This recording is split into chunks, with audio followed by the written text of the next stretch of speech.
Hello everyone, जय माता दी सभी को। आइए जानते हैं बसंत पंचमी माता सरस्वती का पर्व 23 जनवरी को मनाया जाएगा, 24 जनवरी को मनाया जाएगा। माघ मास के शुक्ल पक्ष पंचमी को ये पर्व मनाया जाता है। इस दिन से बिना पंडित के ही सारे कार्य कर सकते हैं। ये दिन बहुत खास होता है, बहुत पवित्र होता है। इस दिन गृह प्रवेश कर सकते हैं, व्यापार खोल सकते हैं, नई गाड़ी ले सकते हैं, नए एंगेजमेंट कर सकते हैं, नया कार्य का कोई भी स्टार्टअप कर सकते हैं। मतलब सारे मांगलिक कार्य इस दिन कर सकते हैं। अब आता है माता सरस्वती को 3 चीजें जरूर चढ़ानी चाहिए।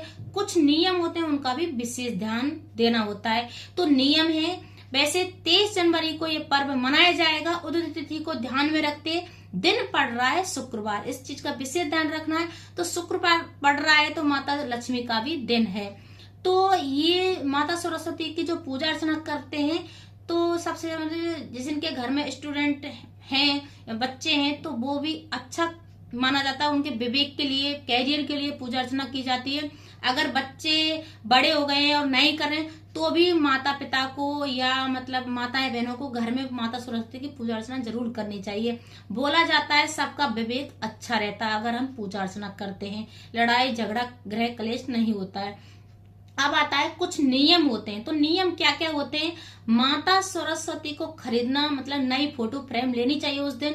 और माता सरस्वती की फोटो फ्रेम जब खरीदते हैं तो हमें ध्यान देना चाहिए।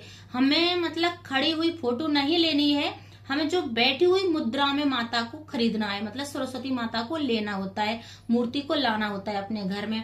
माता को एक दिन पहले ले सकते हैं या उसी दिन भी खरीद के ला सकते हैं।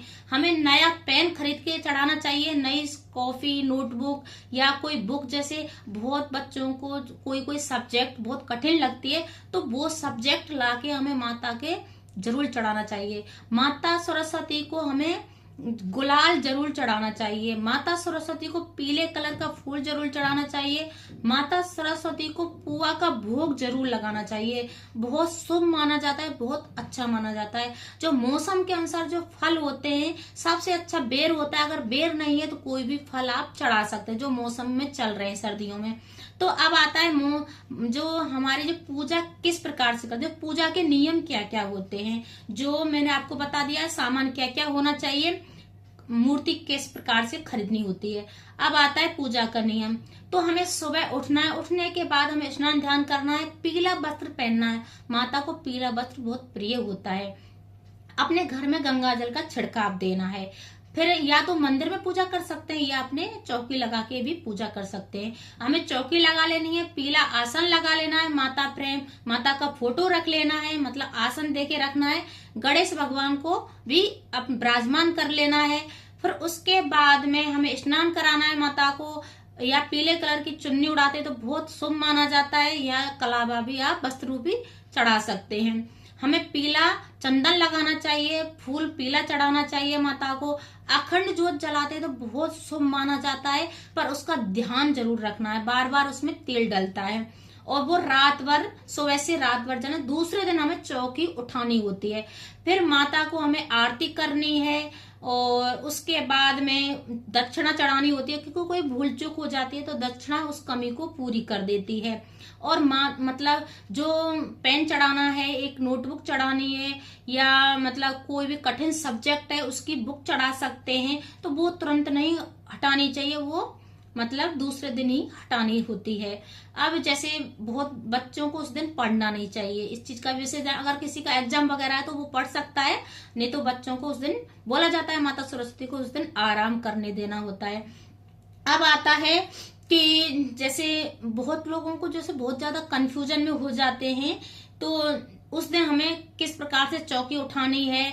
और शाम को हमें जैसे स्नान ध्यान करना है, बहुत लोग करते हैं, या बाहर फ्रेश होने गए हैं तो हमें मतलब स्नान कर लेना है, तब आरती करनी। शाम को भी हमें आरती जरूर करनी चाहिए। जैसे सुबह चौकी लगाते, शाम को भी हमें आरती करनी होती है। और उसके बाद में अगर हमें जैसे टॉयलेट वगैरह गए हैं तो हमें वस्त्रों चेंज कर लेने हैं और मतलब गंगा जल का छिड़काव करके हमें आरती जरूर करनी चाहिए। उसके बाद हमें दूसरे दिन चौकी उठानी चाहिए। जो सारी बुक वगैरह होती हैं वो हमें अपने पास रख लेनी चाहिए। माता प्रेम, जो माता का जो फोटो होता है अपने मंदिर में रख सकते हैं। जो पढ़ते हैं, जो इनकी स्टूडेंट जो लाइफ है, वो अपने जो टेबल होती है उसके सामने माता सरस्वती का फोटो फ्रेम रख सकते हैं। माना जाता है वो बच्चों के विवेक और कैरियर के लिए बहुत ज्यादा, कि माता सरस्वती ज्ञान का भंडार होती है। माता सरस्वती ज्ञान देने वाली होती हैं। बोला जाता है कि माता सरस्वती हर इंसान की जुबान पे बैठी रहती है। उनके मतलब जो भी होता है, माता सरस्वती ही सारे बच्चों का कैरियर सुधारती हैं। तो अगर मेरी वीडियो अच्छी लगे तो लाइक करें, शेयर करें, कमेंट करें, सब्सक्राइब करें। हर हर महादेव कमेंट में जरूर लिखें जय माता सरस्वती। बसंत पंचमी आने वाली है तो इस चीज का विशेष ध्यान रखना है। हमें कौन कौन से कार्य जरूर करने हैं। माता सरस्वती की अच्छे से पूजा अर्चना करनी होती है तो बहुत शुभ माना जाता है। जय माता दी सभी को।